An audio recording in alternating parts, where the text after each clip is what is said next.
कर सुधार समिति का अध्यक्ष किसे नियुक्त किया गया था? ये लास्ट क्वेश्चन पूछा था मैंने कल आपसे। तो कर सुधार समिति का जो अध्यक्ष नियुक्त किया गया था, राजा चेलैया जी को नियुक्त किया गया था। ऑप्शन नंबर डी यहाँ पर राजा चेलैया जी राइट आंसर है। भारत में सर्वप्रथम पत्र मुद्रा चलन कब प्रारंभ हुआ था? तो भारत में सबसे पहले जो पत्र मुद्रा चलन स्टार्ट हुआ था, सबसे पहले की बात हो रही है 1806 ईस्वी में, आजादी के पहले स्टार्ट हो गया था 1806 ईस्वी। ऑप्शन नंबर डी यहाँ पर राइट आंसर है।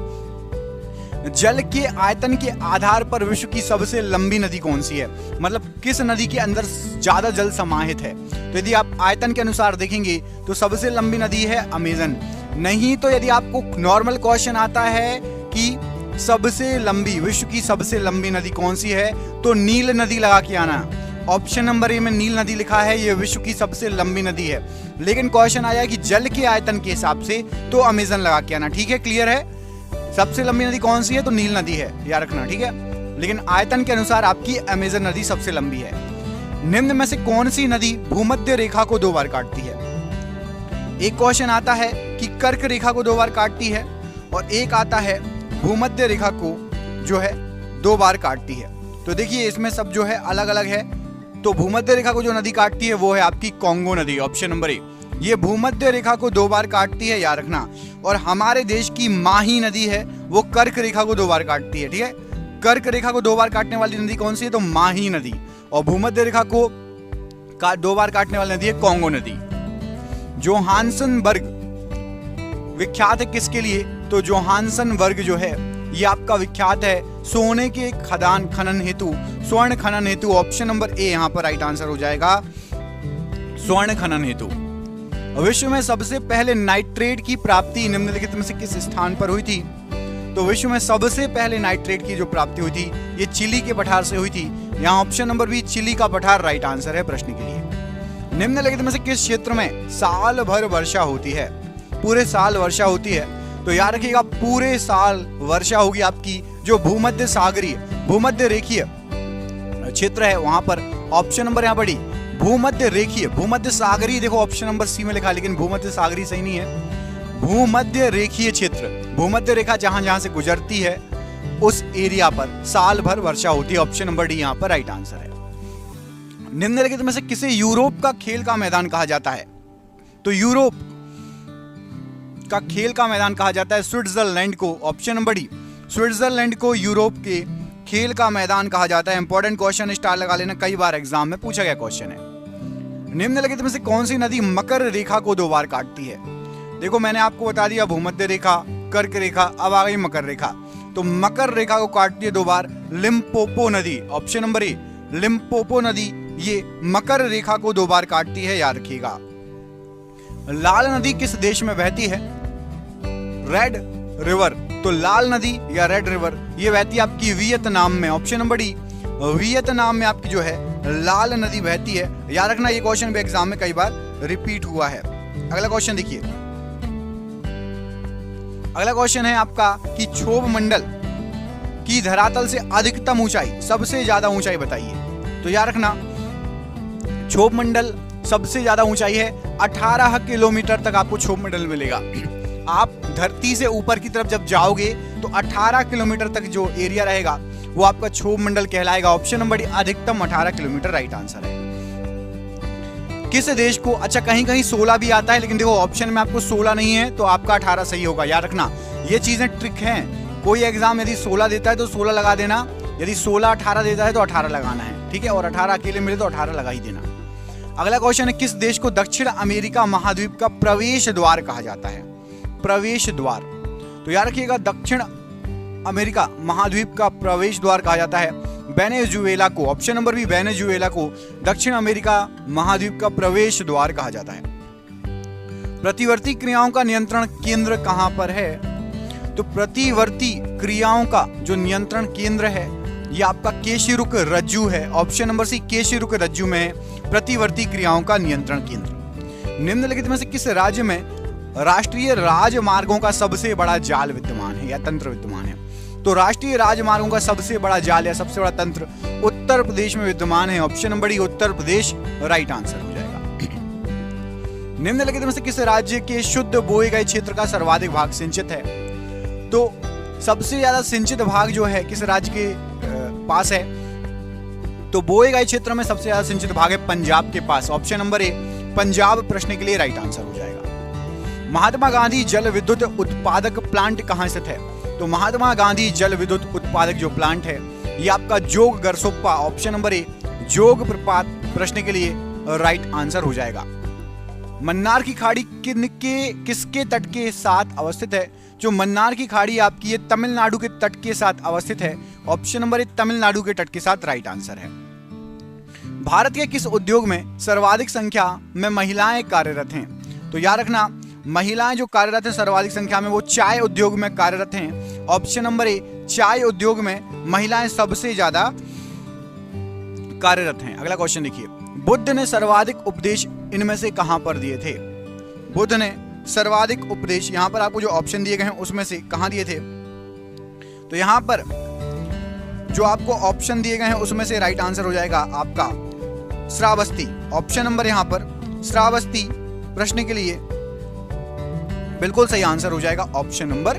कौशल की राजधानी थी, याद रखना श्रावस्ती किसकी राजधानी थी? तो कौशल प्रदेश की राजधानी थी। ये भी एग्जाम में पूछा जाता है, या आपको कौशल या कौशाम्बी भी लिख के आ सकता है, याद रखना, ठीक है। तो श्रावस्ती आए या कौशल आए तो टिक लगा देना। देखो मैं आपको ऐसी चीज बता रहा हूँ जो आपको कोई बताएगा नहीं क्वेश्चन में कि क्वेश्चन कैसे कैसे घुमा के पूछता है। आप पढ़ के हर चीज जाते हो, लेकिन क्या होता है कि थोड़ा सा घुमा दिया ना तो आप सिर खुजाने लगते हो, यार ये नया क्वेश्चन आ गया। नया नहीं है, थोड़ा थोड़ा अंदर की हुई चीजें आपको पता होना चाहिए। किस राज्य द्वारा छोटे किसानों के लिए खलिहान बीमा योजना प्रारंभ की गई थी? तो खलिहान बीमा योजना ये प्रारंभ की गई थी उत्तर प्रदेश सरकार के द्वारा। कमेंट करके बताना है आपको उत्तर प्रदेश सरकार में सीएम कौन है, उत्तर प्रदेश का सीएम कौन है? कमेंट बॉक्स में कमेंट करके बताना है। मैं आपको दो ऑप्शन दे रहा हूं, शिवराज सिंह चौहान या योगी आदित्यनाथ। उत्तर प्रदेश का सीएम कौन है, योगी आदित्यनाथ या शिवराज सिंह चौहान? उत्तर प्रदेश यूपी का सीएम। कमेंट बॉक्स में कमेंट करके बताइए। झंडा गीत किसके द्वारा लिखा गया? तो जो झंडा गीत लिखा था ये लिखा था आपका श्यामलाल गुप्त पार्षद ने। ऑप्शन नंबर डी श्यामलाल गुप्त पार्षद ने झंडा गीत लिखा था। शुद्ध तत्व इनमें से कौन सा यहाँ पर जो ऑप्शन दिए गए हैं? तो याद रखिएगा जो शुद्ध तत्व है कांच, सीमेंट और सोडियम में से सोडियम शुद्ध तत्व है। Option number C sodium right answer है। निम्नलिखित में से कौन अनुचुंबकीय पदार्थ है? अनुचुंबकीय।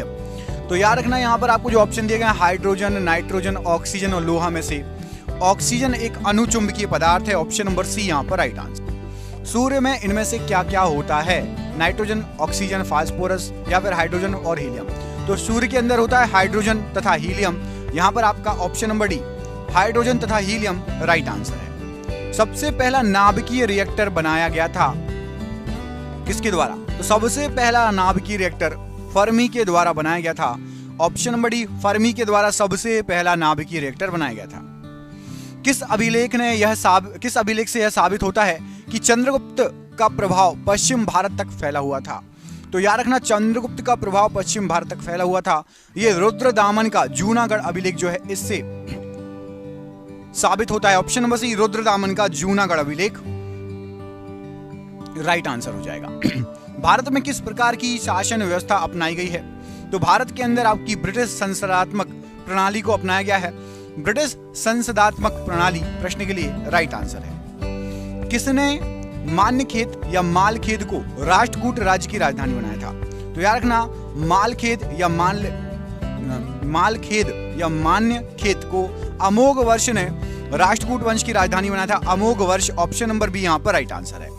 महात्मा गांधी का नील उत्पादक किसानों की दुर्दशा को देखने हेतु चंपारण आने का आमंत्रण किसके द्वारा दिया गया? तो महात्मा गांधी जी को चंपारण आने का आमंत्रण राजकुमार शुक्ल के द्वारा दिया गया था। ऑप्शन नंबर ए राजकुमार शुक्ल ने महात्मा गांधी को मुसलमानों के लिए अतिरिक्त निर्वाचक मंडल प्रारंभ में किसके द्वारा लाया गया था? तो मुसलमानों के लिए अतिरिक्त निर्वाचन मंडल जो लाया गया था ये लाया गया था आपका मार्ले मिंटो सुधार 1909। Option number B Morley Minto सुधार 1909 राइट आंसर हो जाएगा। लोकसभा व राज्यसभा की संयुक्त बैठक कब होती है? तो लोकसभा और राज्यसभा की संयुक्त बैठक जब एक बिल जिस पर दोनों सदन सहमत ना हो उस पर विचार करना, उसको पास करने के लिए लोकसभा और राज्यसभा की संयुक्त बैठक होती है। ऑप्शन नंबर सी यहाँ पर राइट आंसर है। भारतीय हीरा संस्थान कहाँ स्थित है? तो भारतीय हीरा संस्थान ये आपका सूरत में है। ऑप्शन नंबर बी सूरत राइट आंसर है। अंग्रेज पुलिस अफसर कैप्टन सैंडर्स किसके द्वारा गोली से मारा गया था? तो कैप्टन सैंडर्स की हत्या की थी भगत सिंह ने। Option number D Bhagat Singh right answer है। अविश्वास प्रस्ताव किस सदन में लाया जाता है?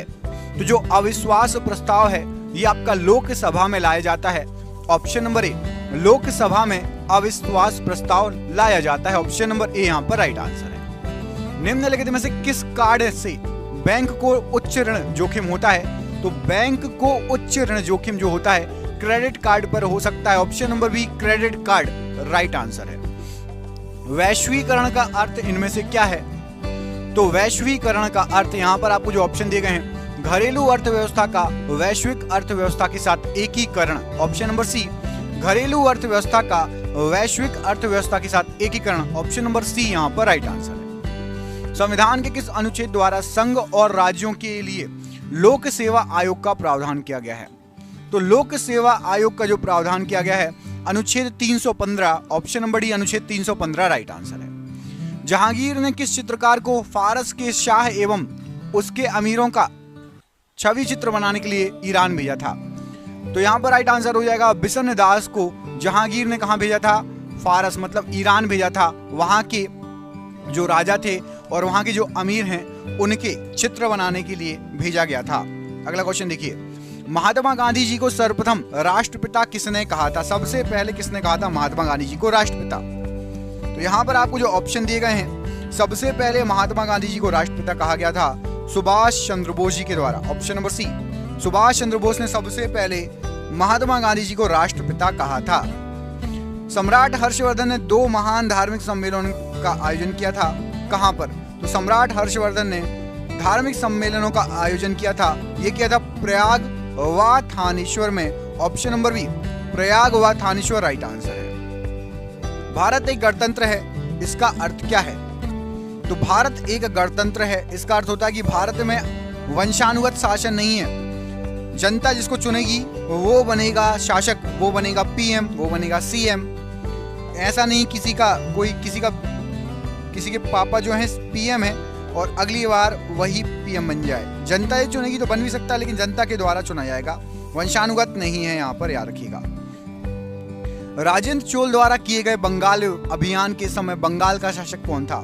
तो राजेंद्र चोल द्वारा किए गए बंगाल अभियान के समय बंगाल का शासक था महिपाल प्रथम। ऑप्शन नंबर डी महिपाल प्रथम राइट आंसर है। औरंगजेब द्वारा चलाए गए जिहाद का अर्थ क्या था? तो औरंगजेब द्वारा चलाए गए जिहाद का अर्थ था दार ul Islam. Option number B दार उल इस्लाम राइट आंसर है। ऋग्वेद में कितने सूक्त हैं? तो जो ऋग्वेद है इसमें आपके 1028 सूक्त हैं। ऑप्शन नंबर सी 1028 सूक्त राइट आंसर है। साइमन कमीशन का भारत आगमन किस वर्ष हुआ था? तो साइमन कमीशन का भारत आगमन हुआ था 1928 में। Option number B 1928 right answer हो जाएगा। संसदीय प्रणाली वाली सरकार को अन्य किस नाम से जाना जाता है?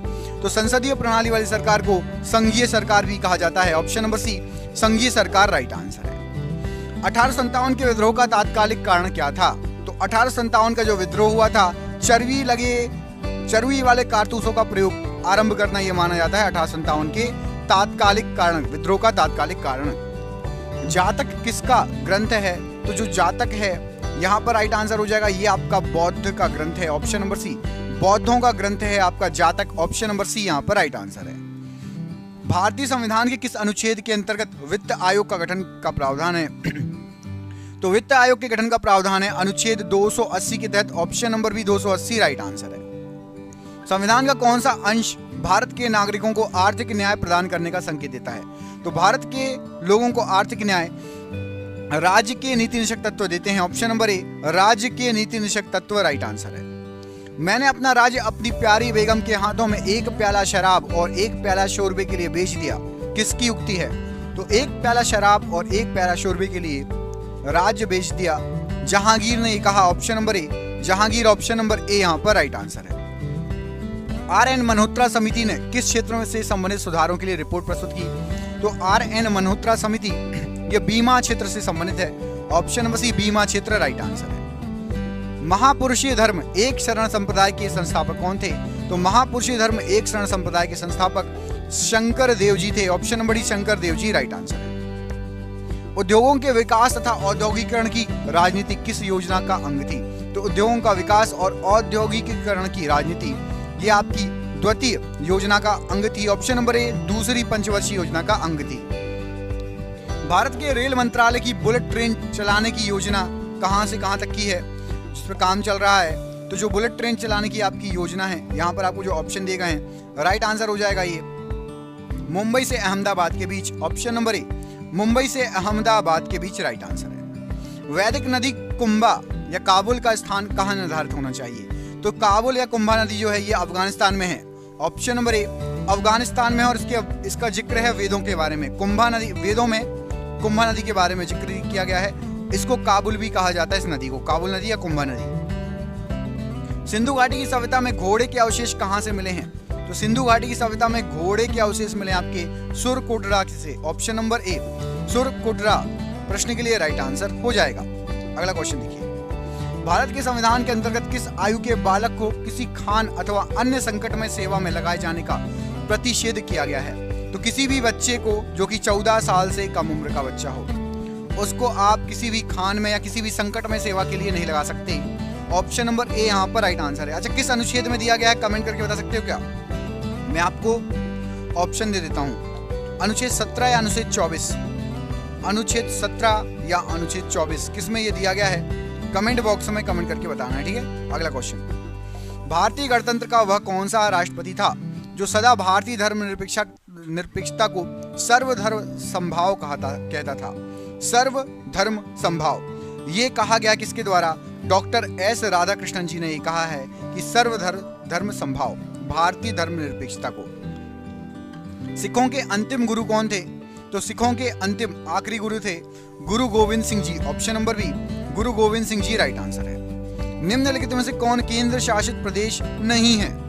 केंद्र शासित प्रदेश नहीं है, तो यहाँ पर आपको जो ऑप्शन दिए गए हैं मिजोरम, ये केंद्र शासित प्रदेश नहीं है। Option number D. बाकी पौंडीचेरी, लक्षद्वीप और दमनद्वीप हैं। निम्नलिखित में से कौन एक संघ शासित प्रदेश नहीं है? तो यहाँ पर भी आपको ऑप्शन दिए गए इसमें से ऑप्शन नंबर ए अरुणाचल प्रदेश एक राज्य है, बाकी सभी संघ शासित प्रदेश हैं। किसने ग्रामीण जाटों को एक सैनिक शक्ति के रूप में संगठित किया था? तो ग्रामीण जाटों को सैनिक शक्ति के रूप में चूड़ामन या चूड़ामणि ने संगठित किया था। Option number C. कवि बाणभट्ट कहाँ के निवासी थे? तो कवि बाणभट्ट जी ये आपके थानेश्वर के निवासी थे। Option number B Thaneshwar right answer है। एग मार्क क्या है? तो याद रखिएगा, एग मार्क ये खाद्य वस्तुओं के लिए गुणवत्ता आश्वासन की मोहर है। ऑप्शन नंबर सी खाद्य वस्तुओं के लिए गुणवत्ता आश्वासन की मोहर। स्वतंत्र भारत का अंतिम गवर्नर जनरल कौन था? तो स्वतंत्र भारत का आखिरी गवर्नर जनरल था सी राजगोपालाचारी जी। ऑप्शन नंबर ए सी राजगोपालाचारी जी। वर्ष 1857 के विद्रोह के निम्न नेताओं में किसने सबसे पहले अपना बलिदान दिया था? तो अपने बलिदान सबसे पहले दिया था मंगल पांडे ने। ऑप्शन नंबर ए 1857 में सबसे पहले शहीद हुए थे मंगल पांडे जी। छत्रपति शिवाजी ने मुगलों को किस संधि के द्वारा किलों को हस्तांतरित किया था? तो राइट आंसर हो जाएगा पुरंदर की संधि हुई थी शिवाजी के बीच में और मुगलों के बीच में। Option number C. निम्नलिखित में से कौन सा कार्बन का एक रूप नहीं है? काजल, हेमेटाइट, ग्रेफाइट या चारकोल?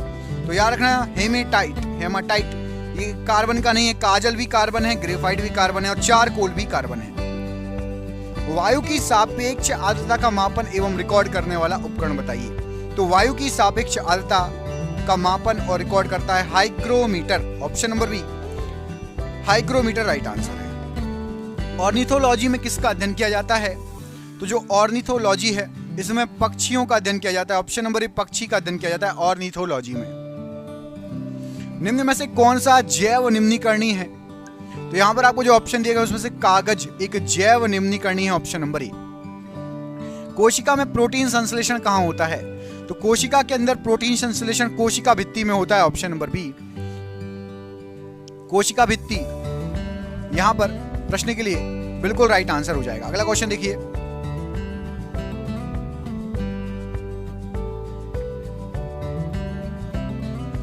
अगले क्वेश्चन में पूछा गया आपसे कि वायु प्रदूषकों का विश्वसनीय संकेतक बताइए। तो वायु प्रदूषण का विश्वसनीय संकेतक है आपका लाइकेन और moss. Option number C, lichen तथा मॉस ये वायु प्रदूषकों का विश्वसनीय संकेतक है। चिपको आंदोलन मुख्यतः किसके विरुद्ध था?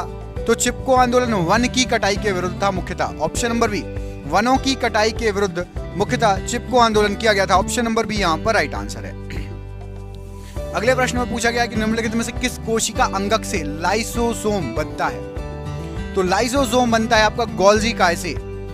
ऑप्शन नंबर बी, गोल्जी काय से लाइसोसोम बनता है। ऑप्शन नंबर बी यहाँ पर राइट आंसर है। सन 1959 में कृत्रिम रूप से डीएनए को संश्लेषित करने के लिए किसको नोबेल पुरस्कार मिला था?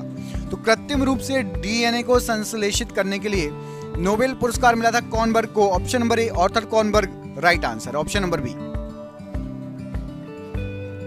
जिस रूप में पौधे नाइट्रोजन प्राप्त करते हैं वह कौन सा रूप है? तो जिस रूप में पौधे नाइट्रोजन प्राप्त करते हैं उसको बोलते हैं nitrate. Option number B, nitrate right answer है।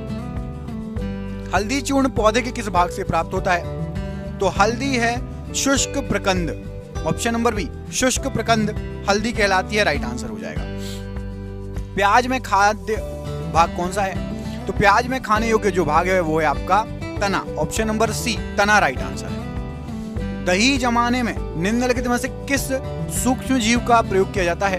तो दही जमाने में लैक्टोबैसिलस का यूज होता है। Option number B, lactobacillus right answer है। एक सर्पिल जीवाणु को क्या कहा जाता है? तो एक सर्पिल जीवाणु को स्पाइरिलम कहा जाता है। Option number D, spirillum right answer है। जीवाणुओं को पौधे माना गया है, ऐसा क्यों? तो जीवाणुओं को भी पौधा माना गया है क्योंकि इनमें कठोर कोशिका भित्ति होती है। ऑप्शन नंबर बी, इनमें कठोर कोशिका भित्ति होती है। हाइड्रोफाइट्स इनमें से क्या होते हैं? तो जो हाइड्रोफाइट्स हैं ये आपके जलीय पौधे होते हैं। ऑप्शन नंबर बी, जलीय पौधे होते हैं हाइड्रोफाइट्स। एक नाभिकीय रिएक्टर में भारी जल का क्या काम है होता है? तो एक नाभिकीय रिएक्टर में जो भारी जल होता है न्यूट्रॉन की गति को कम करता है। ऑप्शन नंबर ए, न्यूट्रॉन की गति को कम करता है। बर्नौली सिद्धांत किस पर आधारित है? तो बर्नौली सिद्धांत ऊर्जा संरक्षण पर आधारित है। ऑप्शन नंबर बी, ऊर्जा संरक्षण राइट आंसर है। ऑक्सीकरण वह अभिक्रिया है जिसमें तत्व की संयोजकता पर क्या प्रभाव पड़ेगा? तो ऑक्सीकरण में तत्व की संयोजकता बढ़ जाएगी। ऑप्शन नंबर बी, बढ़ जाएगी राइट आंसर है। सर्वाधिक संख्या में समस्थानिक किसके होते हैं? तो सर्वाधिक संख्या में समस्थानिक होते हैं आपके पोलोनियम के। Option number C, polonium right answer है। हाइड्रोजन के रेडियो सक्रिय समस्थानिकों को क्या कहा जाता है? तो हाइड्रोजन के रेडियो सक्रिय समस्थानिकों को ट्राइट्रियम कहा जाता है। Option number D, ट्राइट्रियम right answer है। अल्फा किरणों पर उपस्थित आवेश बताइए। तो अल्फा किरणों पर 2 इकाई धन आवेश स्थित होता है। ऑप्शन नंबर ए, 2 इकाई धन आवेश। किसी तत्व के परमाणु की दूसरी कक्षा में इलेक्ट्रॉनों की अधिकतम संख्या बताओ। तो दूसरी कक्षा में इलेक्ट्रॉनों की अधिकतम संख्या होगी आपकी 8। पहले में 2, दूसरे में 8, तीसरे में 18। परमाणु अभाज्य है, यह निम्नलिखित में से किसने प्रस्तावित किया? तो परमाणु जो होता है वो अभाज्य है, डाल्टन ने ये प्रस्तावित किया था। ऑप्शन नंबर ए, डाल्टन राइट आंसर हो जाएगा। निम्नलिखित में से कौन एक आवेश रहित कण है? तो यहाँ पर आपको जो ऑप्शन दिए गए हैं, न्यूट्रॉन एक आवेश रहित कण है। ऑप्शन नंबर ए। विकिरण की कण प्रकृति की पुष्टि किससे की जाती है? तो विकिरण की कण प्रकृति की पुष्टि प्रकाश के विद्युत प्रभाव से की जाती है। Option number B. निम्नलिखित प्रकार के कांचों में से कौन सा एक पराबैंगनी किरणों का विच्छेदन करता है? तो पराबैंगनी किरणों का विच्छेदन क्रुक्स कांच करता है। ऑप्शन नंबर डी, क्रुक्स कांच राइट आंसर है। मानव की सामान्य स्वस्थ आंख के लिए स्पष्ट दृष्टि के लिए न्यूनतम दूरी बताइए। तो कम से कम 25 सेंटीमीटर यदि आपकी आंख स्वस्थ है तो आप स्पष्ट देख सकते हैं। Option number C. यातायात सिग्नलों में लाल रंग का प्रयोग क्यों किया जाता है? तो याद रखना, लाल रंग जो है ये सबसे कम परिक्षेपित होता है। ऑप्शन नंबर सी, लाल रंग सबसे कम परिक्षेपित होता है इसलिए। एक काटा हुआ हीरा क्यों जगमगाता है? तो एक काटा हुआ हीरा पूर्ण आंतरिक परावर्तन के कारण जगमगाता है। ऑप्शन नंबर सी। सूर्य ग्रहण होता है तो सूर्य ग्रहण होता है अमावस्या के दिन। ऑप्शन नंबर बी, अमावस्या के दिन सूर्य ग्रहण होता है। आज का आखिरी क्वेश्चन है आपके लिए, पूर्ण सूर्य ग्रहण का अधिकतम समय कितना होता है? तो पूरा सूर्य ग्रहण का अधिकतम समय होता है 460 सेकंड। Option number B. और ये रहा सरप्राइज क्वेश्चन, इसका आंसर आप कमेंट करके बताओगे। गीता रहस्य नामक ग्रंथ किसके द्वारा लिखा गया है? ये आपका होमवर्क है, इसका कमेंट करके बताओ कि गीता रहस्य नामक ग्रंथ किसके द्वारा लिखा गया है। मैं आपको दो ऑप्शन दे देता हूं, महात्मा गांधी या बाल गंगाधर तिलक, इनमें से किसी एक के द्वारा लिखा गया है। ए और बी में से एक आंसर सही है। कमेंट बॉक्स में आंसर कमेंट करके बताइएगा।